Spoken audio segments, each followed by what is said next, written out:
Welcome to the Deep Dive.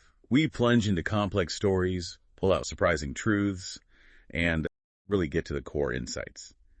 Today, we're tackling a legend, the RMS Titanic. You know, that icon of early 20th century luxury engineering, famously unsinkable. We all know the basic story, the grandeur, the tragedy, how fast it all ended. Right. And our mission here for you is to look past that familiar story. We're diving into the sources to uncover, the hidden design choices, the crucial mistakes, the human factors that really explain why it sank so shockingly quickly. Think of it as your shortcut to understanding the real reasons and the big lessons that actually changed maritime safety forever. Okay, let's start with that unsinkable label. That was some bold marketing, wasn't it? It started as practically unsinkable, but pretty soon everyone just heard unsinkable. Didn't they even claim it could stay afloat for like 2 to 3 days if something really bad happened? They absolutely did, which makes the reality just staggering. It went down in less than 3 hours. And this wasn't just, a simple error in calculation. It exposed these fundamental flaws. It was built on a tragically false idea, and the speed of it all just sent this huge shockwaves. It shattered that illusion of progress, that feeling that technology had conquered everything. It really felt like an end to an era of, maybe too much optimism. And it was an incredible ship. Huge. Almost 900 feet long, 46,000 tons, the biggest thing afloat at the time. And the luxury, it even had the first ever swimming pool on a ship, but the core safety feature they talked about was its 16 watertight compartments, right? Exactly. And here's where things get really interesting and, frankly, flawed. Those compartments, they were only watertight side to side horizontally. The tops were open, and the walls separating them. They only went up a few feet above the actual waterline. Wait, open tops, how does that even work? Well, it doesn't. Not in that kind of accident.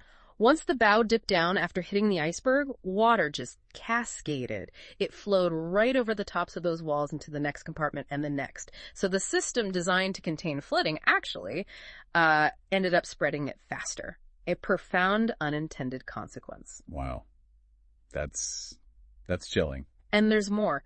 It's often missed that some of the original designer's ideas, Thomas Andrews, they got changed or cut. The ship went over budget during construction. So things like making those compartments fully sealed up to higher decks didn't happen as planned. It impacted the full completion. So the very thing meant to save it helped sink it faster, partly due to budget cuts.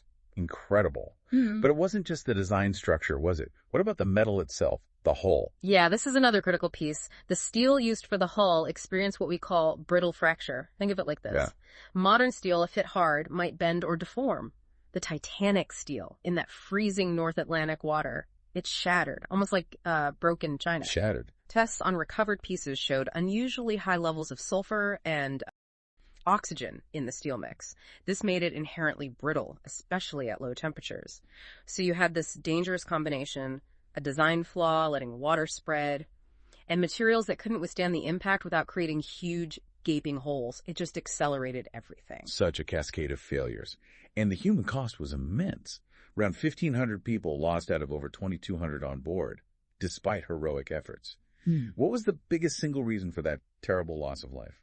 It really comes down to the shocking lack of life-saving gear, just severe inadequacy. The ship had only 20 lifeboats. That sounds like a lot, maybe, but it was only enough space for about 11,178 people. Only 11,178. But the ship could carry over 3,300. Exactly. Roughly enough boats for only 1/3 of the total capacity, maybe half the people actually on board that night. That massive gap was a direct cause of so many deaths.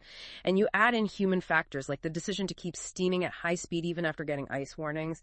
It compounded the tragedy terribly. So pulling this all together, what came out of this? How did the world actually learn from something so awful? Well, this disaster became this huge, undeniable catalyst for change, for real global maritime safety reform.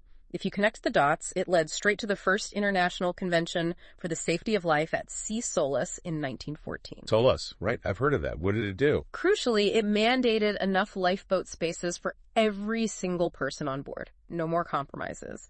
It also required ships to maintain a continuous 24-hour radio watch so distress calls wouldn't be missed.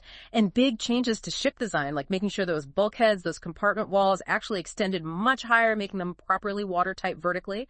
It also led to setting up the International Ice Patrol, the IIP, to monitor icebergs. It created a whole new preventative safety culture. So tangible changes in rules and technology. What about the sort of cultural impact? Oh, it was profound. A massive psychological blow. It really felt like the end of that confident Edwardian era. It became this enduring story, a cautionary tale, really, about human ambition, maybe even hubris, and the limits of our technology.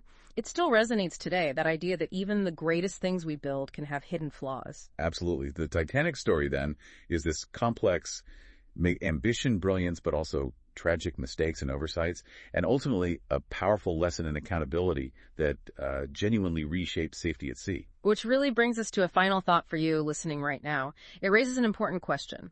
What seemingly unsinkable beliefs or systems or technologies do you rely on today? Could they, like the Titanic, harbor hidden vulnerabilities we're not seeing?